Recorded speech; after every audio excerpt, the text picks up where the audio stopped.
Micro finance कंपनियों के कर्मियों के विरुद्ध तेनूडी की महिलाओं ने छतरपुर थाना में कराई मुकदमा दर्ज। आपको बताते चले कि छतरपुर थाना क्षेत्र के तेनूडी निवासी मंजू देवी, रजपतिया देवी और कुंती देवी ने छतरपुर थाना में माइक्रो फाइनेंस कंपनियों के कर्मियों के विरुद्ध मुकदमा दर्ज कराते हुए कहा है कि उनके साथ बदतमीजी करते हुए मारपीट कर उनके गहने और घरेलू सामान उठाकर ले गए हैं।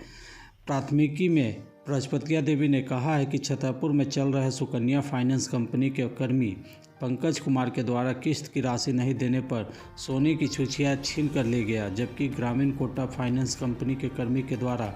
घर में रखा साइकिल उठाकर ले गया और अगला किस्त जमा नहीं करने की स्थिति में जान से मारने की धमकी देते हुए कहा कि अगर पैसा नहीं है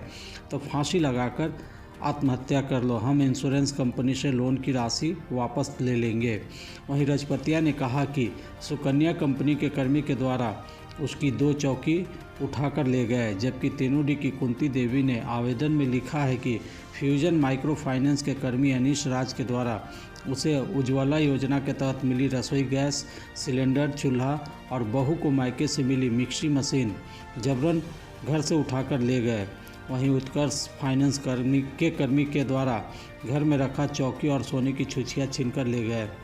जबकि उसने बताया कि बंधन बैंक के कर्मी के द्वारा बहू को मायके से मिली LCD टीवी उठाकर ले गए हैं। वहीं स्वतंत्र फाइनेंस कंपनी के द्वारा स्टैंड फैन उठाकर ले जाया गया। कुंती देवी ने बताया कि RBL फाइनेंस कंपनी के मैनेजर के द्वारा